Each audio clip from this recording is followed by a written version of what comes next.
What's up, it's your girl Ryan Rose and welcome to my YouTube channel. I wanted to get on here so people can, get a glimpse into my life and who I really am, and not just see like the pictures on Instagram or see who I was on Bad Girls Club 4 or 5 years ago, because that was not me.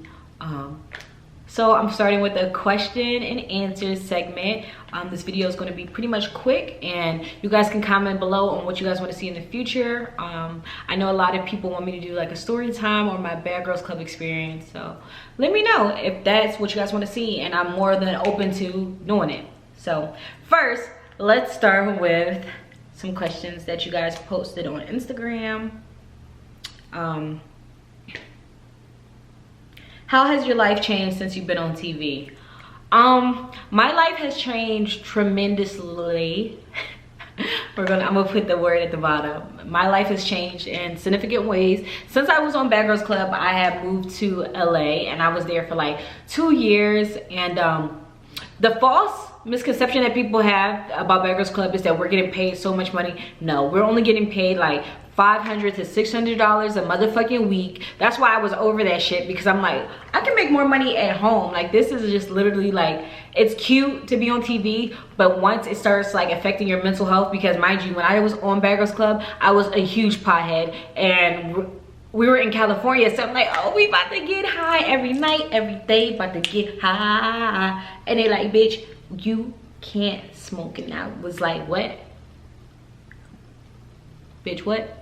No, we couldn't even so much as smoke, couldn't eat a motherfucking edible. And mind you, we're in California and we couldn't do none of that shit. So just like anybody who does something every day, how would you feel if you do something every single day of your life, multiple times a day, and then you go to a city where it's heightened, where you expecting you can do this times 10 and do the best of it, and they're like, you gonna have a motherfucking attitude, bitch. I went from being happy to feeling like I was going through withdrawal.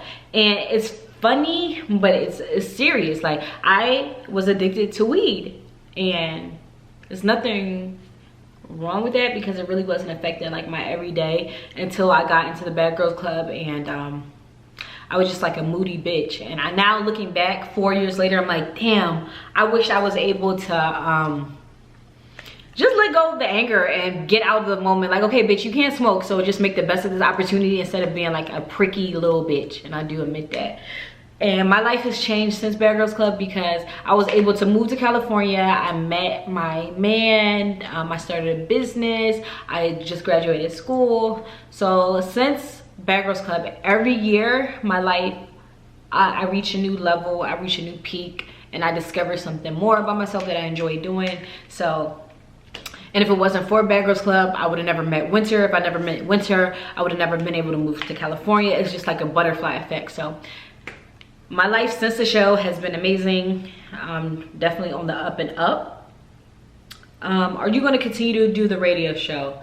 Okay, so I haven't done the radio show since I was in college. The misconception that people have as well is that I was just like obsessed with being on the radio show, and that I just want to be like some big boy in the neighborhood type bitch. There's nothing wrong with that, but that was never my vibe. You know what I'm saying? And it's crazy to me that like people in their everyday life, they understand. They're like, oh, okay, I want to do this one day, and now next day I'm over it. I don't want to do it. But when it comes to people on TV, they can't understand that I was interested in being in the radio 4 years ago, and me at 23, but me at 27, I have no interest in it. Even shortly after the show, I didn't have interest. When I was discovered on Bad Girls Club, it was because I already had like a website, and I was already doing a radio show in my home city. And so I've already did it. Once I got out of Bad Girls Club, I'm like, oh, I don't really want to do like the interview part. I want to do more so like music and entertainment. So that's the lane I went into. So no, to answer your question, I'm not going to be doing the radio show. I haven't had an interest in it since I was in college. And the whole point of that Bad Girls Club on that season was to like intensify what they thought you wanted to do and make that the focus point. They're like, oh, you have a radio show, let's focus on that on the show. But I'm like, but I don't want to be known as a radio girl. No, let's focus on that. So it's like, that's why I became like, oh, the radio shit. So that's why when she was like, good luck on the radio, ho, everybody's like, oh, and that bitch ain't been on the radio. Bitch, I haven't tried to be on the radio. I had no interest in doing it since the show. I want people to understand that. When I was in college, I liked doing it. As I grew up, I grew out of it, and I have no interest in doing it. Boom. How do you get over a guy? You get over a guy by getting into a new guy. It sounds crazy, but it is what it is. I'm not saying you gotta pull down your, you know what I'm saying? I'm not trying to say you gotta fuck the nigga. If you wanna do it, that's your business. But the only way to get over is to, you know, keep busy, focus on other stuff. It can be hop in your bag, hop in your money bag, hop on the business, or you can hop on another dick, you know what I'm saying? You can do whatever you want. Me personally, I'm engaged. But when I wasn't and I wanted to get over a guy, I would hit up, you know, my contacts who I used to talk to. I would go out on dates, I would hang out with my friends. But what you won't do, bitch, what you won't do is be in the house feeling sorry for yourself, because that's just not gonna do it. So you want to get over a guy, bitch, get into yourself.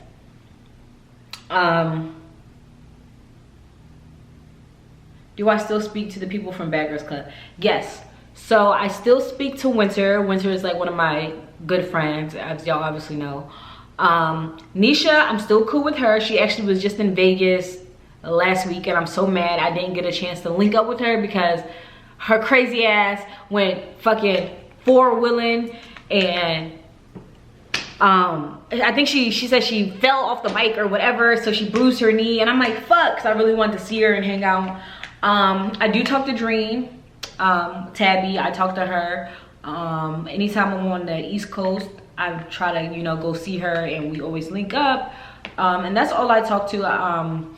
Me and Persuasion, we recently tried to, like, not really like reconcile our friendship, but like she reached out to me and apologized, and I just said like I forgived her because it really was just whatever. It wasn't that serious to be like beefing. I really don't get into like beefing with my friends, but like as far as just like being friends again, we probably won't ever have like that close friendship, because that was like somebody I consider my sister, and the lines were just crossed because it just went to social media and she attacked my character, and I didn't appreciate that. And it, frankly, I'm not gonna be on no tough guy shit. It hurt my fucking feelings. So until we get like a public apology, I really can't. I can only take it with a grain of salt.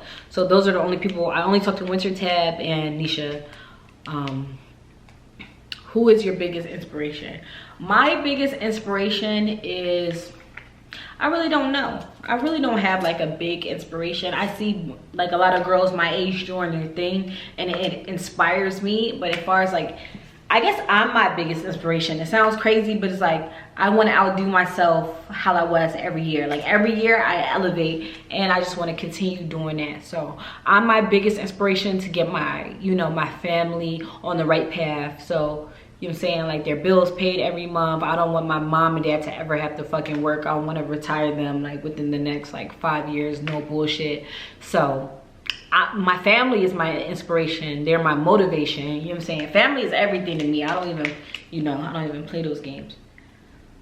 How did you meet your man?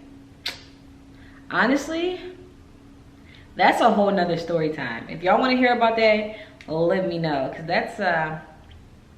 that's a lot of information. That's a lot of information.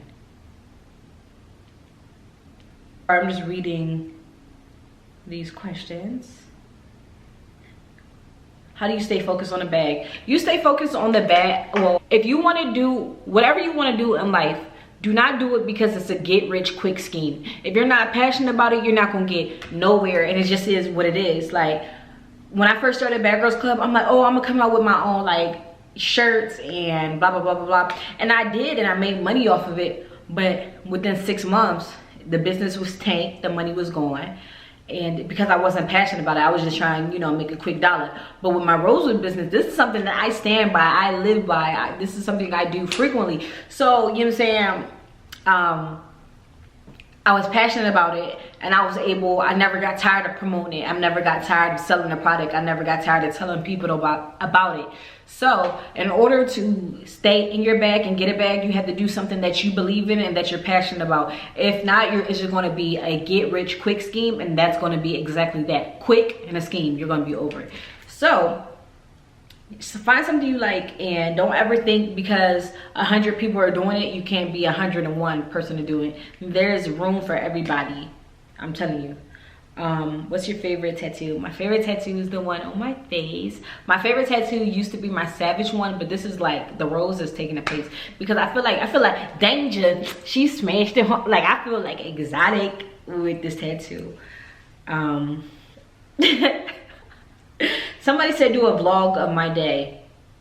If you want me to do a vlog of my day, let me know, and I will do it. How do you cash out every day? With a debit card that says my name. How did you get into YouTube? Pretty much like what I told you guys earlier, I got into YouTube because I wanted the people to see that like I am a funny, goofy bitch. I'm just not like a boring, sleep all day bitch. Bad Girls Club, it did portray me in a light that I necessarily didn't want to be portrayed in. And I have plenty of regrets from that show. But my biggest regret is my fucking hair. No lie, my biggest regret on Bad Girls Club was my hair. Like literally, what the fuck was I thinking? And it's so crazy because when people see me now with my hair done, they're like, oh my god, your hair is so cute, like she glowed up. And I'm like, fuck, because like if y'all see my pictures from like before Bad Girls Club, I always knew how to keep my hair done. Thing was, I'm from Philly. I was going to California where I didn't know anybody. I knew the show was going to take place for a time period of 2 to 3 months, and I didn't know like if we're going to be able, like the rules, they never made it seem like we would be able to like get our hair done. So I'm like, I told my cousin, give me something easy. She's like, oh, boom, this is 4 years ago, mind you, before lace fronts are what they are now. She's like, boom, I can get you a frontal, and it's gonna be, none of your hair is going to be out. It's going to be fine. Mind you, she did my hair for my birthday. On my birthday, before I left, it looked so fucking bomb. It looked amazing. But with me trying to like keep it up every day and shit, it was just a mess. It was just a mess. And I'm not even gonna lie, I literally regret those pictures of me with my fucking hair like that because that's not how I wanted to carry it. I knew that like I'm better than that. Okay? Like mind you, look. I got the glare, but like, what lace? Like, this the same hair. I looked great. But once I got on the show and I didn't have my cousin to help me, like, and then I wanted to throw, my camera just fucking died and I need to free up the space. But yes, my biggest regret on Bad Girls Club was my motherfucking hair and my fucking attitude because I couldn't smoke weed. I'm gonna do a fucking story time. If you guys want to see a vlog, luxury haul, whatever you guys want to see, comment below and let me know. And thank you guys for tuning in to my first YouTube video.